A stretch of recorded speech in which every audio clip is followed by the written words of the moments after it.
vamos então à terceira parte do 19º capítulo. Vamos continuar aqui as palavras de Druso. A humildade em qualquer situação acende luz em nossas almas, gerando em torno de nós abençoados recursos de simpatia fraterna. Entretanto, ainda mesmo que não pedíssemos a aplicação das penas de que necessitamos, nossa posição não se modificaria, porquanto a prática do mal opera lesões imediatas em nossa consciência, que, entrando em condição desarmônica, desajusta ela própria os centros de força em que se mantém. Desse modo, os nossos institutos de trabalho para a reencarnação colaboram para que todos venhamos a receber na ribalta terrestre a vestimenta carnal merecida. Então aqui, quando nós pedimos, né, a volta, nós pedimos que a gente renasça aqui na Terra com as doenças, com os problemas, com as dores expiatórias para a nossa regeneração, nós estamos caminhando já no entendimento, no arrependimento. Quando isso não ocorre, quando é um reencarne compulsório, nossa família espiritual trabalha para que aconteça aquilo que for necessário e a dor expiação vai acontecer do mesmo jeito, porque nós precisamos da regeneração.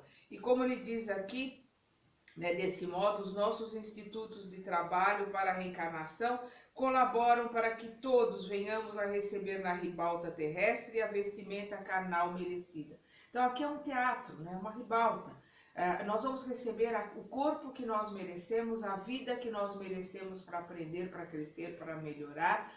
Então nós recebemos neste palco aqui o papel que nós temos que desempenhar naquele teatro, naquela peça. Normalmente nós vamos repetindo, né, a ribalta, nós vamos repetindo o mesmo teatro com os mesmos atores, né, nós trabalhamos em conjunto, normalmente com o mesmo grupo de atores, em papéis diferentes. Mudam-se os papéis, mas normalmente são os mesmos atores no teatro, em peças diferentes, né? A cada encarnação nós representamos um personagem diferente, que é o ego que nós adotamos. Continuando. Então, de que vale a súplica, rogando essa ou aquela medida atinente à nossa reeducação? Oh, não formule semelhante problema, falou Druso em voz grave. A prece, no sentido a que aludimos, é sempre um atestado de boa vontade e compreensão no testemunho da nossa condição de espíritos devedores. Sempre a prece nos coloca em contato com espíritos mais elevados e sempre ela vai fazer alguma diferença, né, na nossa vibração, na nossa vida, no nosso entorno, na nossa compreensão. Sem dúvida, não poderá modificar o curso das leis, diante das quais nos fazemos réus sujeitos a penas múltiplas, mas renova-nos o modo de ser, valendo não só como abençoada plantação de solidariedade em nosso benefício, mas também como vacina contra a reincidência do mal. Então a prece sempre nos trará a solidariedade daqueles que estão ali ouvindo, né, atendendo as nossas, não atendendo as nossas solicitações, mas ouvindo as nossas súplicas e atendendo dentro daquilo que nós merecemos, dentro daquilo que nós precisamos para o nosso aprendizado. Mas teremos sempre a solidariedade daqueles que estão ali à nossa volta.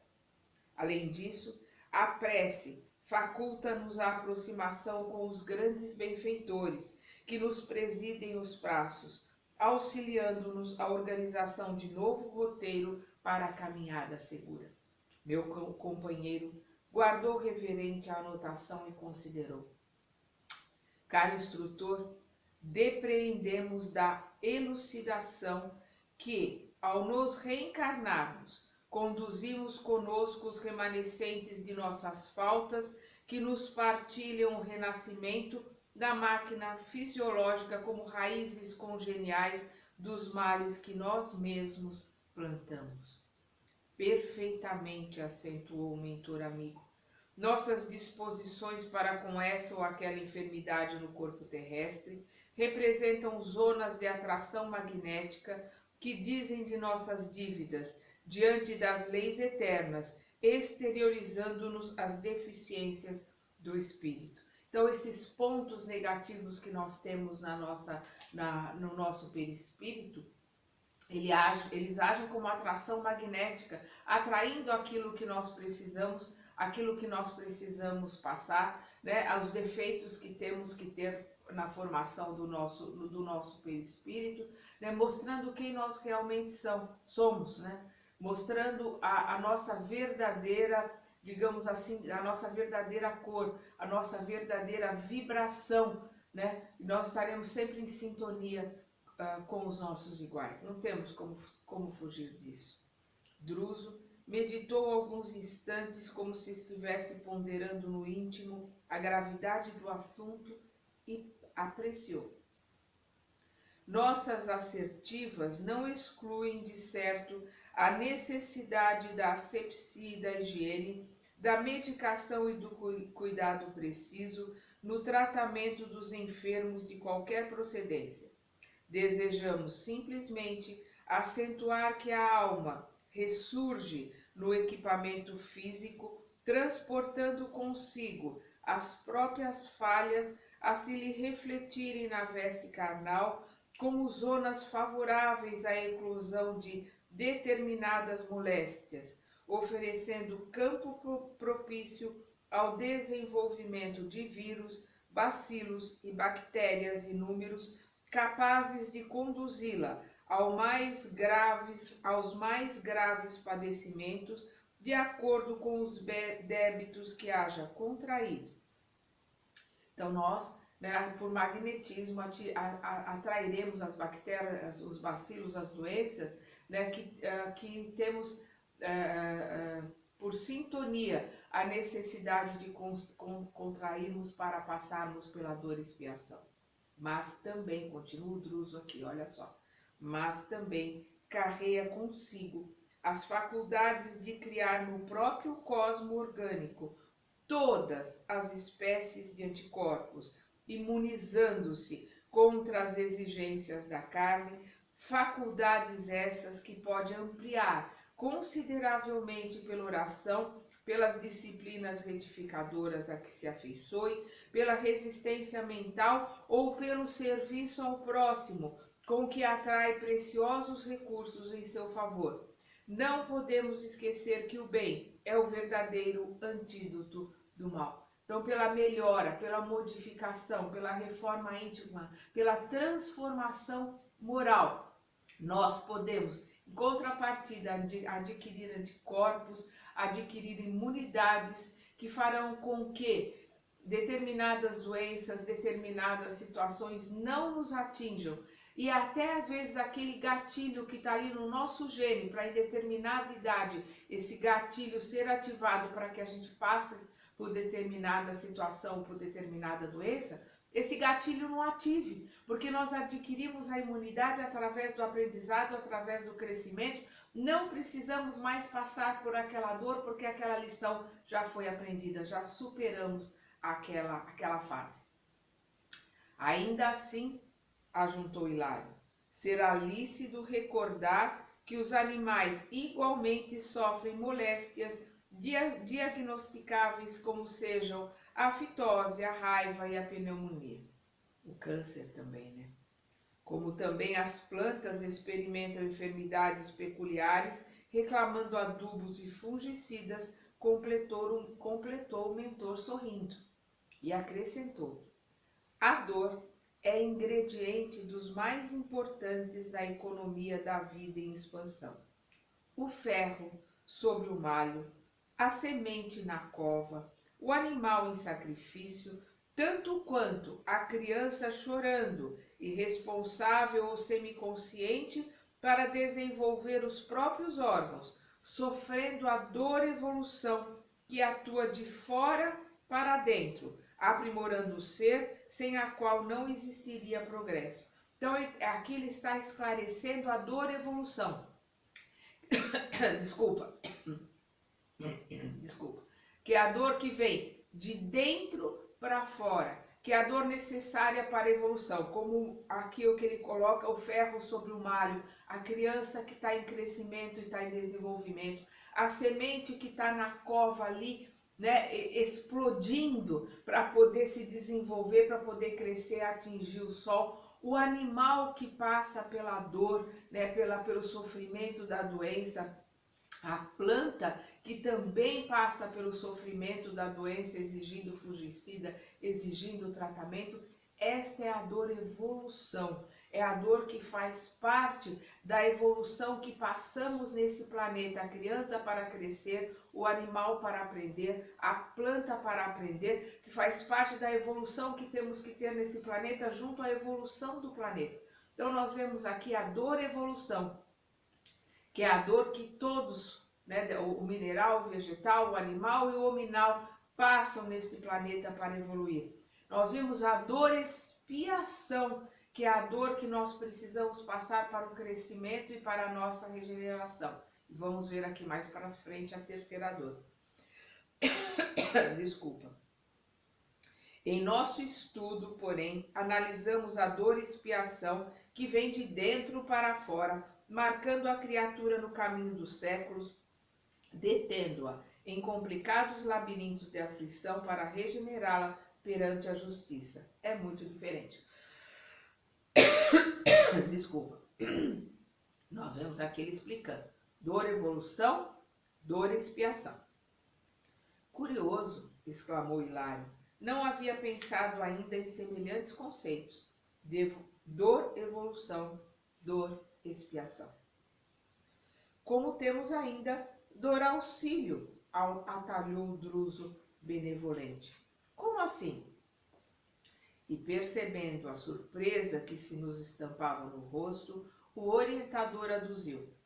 Em muitas ocasiões, no decurso da luta humana, nossa alma adquire compromissos vultosos nesse ou naquele sentido.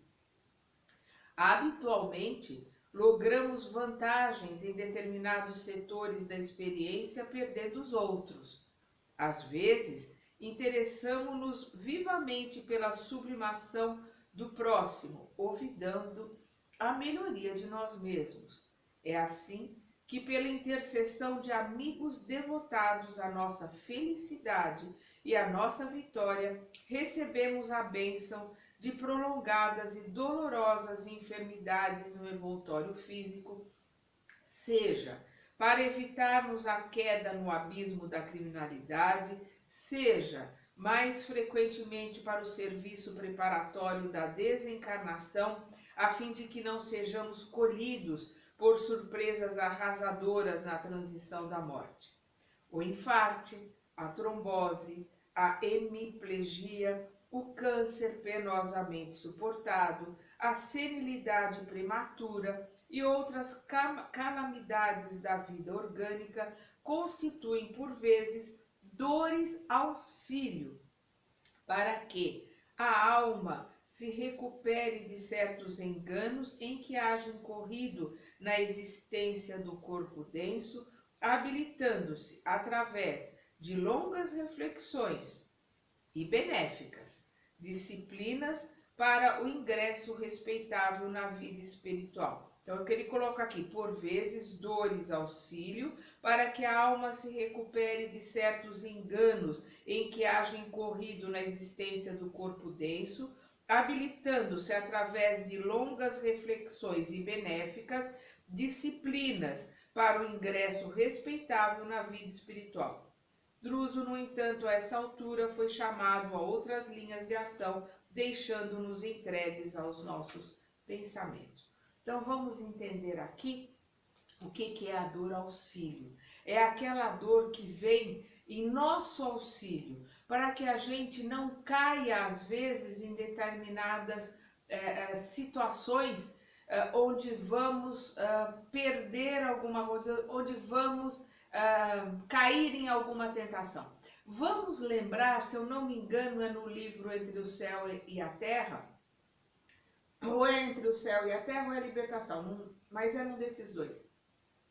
Vamos lembrar um irmão que pelos pedidos da mãe, pelos pedidos da família espiritual, o instrutor, se eu não me engano ali, ou era o Aulus ou era o Alexandre, que está ali com o André, ele vai até esse irmão que está ali bebendo, que está ali caindo de novo no vício do álcool, a família implorando por ajuda, tanto a família encarnada como a família espiritual, e o mentor chega ali e faz com que ele tenha como se fosse um ataque cardíaco, ele passa mal, ele faz com que ele sinta ali como se ele fosse morrer. Ele é internado no hospital, aí o mentor coloca, ele vai ficar no mínimo, pode fazer o que for, ele vai ficar no mínimo 3 meses internado no hospital, ele vai ter muitas dores para que ele leve um susto e talvez a gente consiga fazer com que ele pare de beber. É uma dor auxílio. Ali os mentores estão ali auxiliando para que aquela dor faça com que ele tenha um insight, com que ele acorde e pare de beber.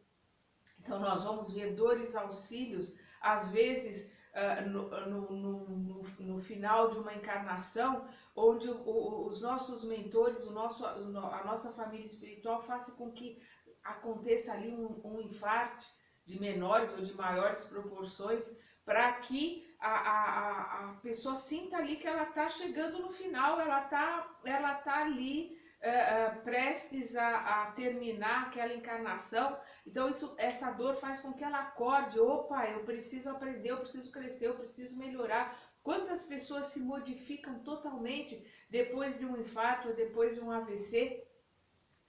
Que é uma dor auxílio, que faz com que ela acorde ali no finalzinho, depois de um tempo, depois de alguns anos, que ela desencarna, e esses anos ali servem para que ela estude, aprenda, se modifique, né, se redima junto àqueles, às vezes irmãos com quem não falava mais, pais ou familiares. Ela deu uma guinada na vida e tenha um desencarne um pouquinho melhor.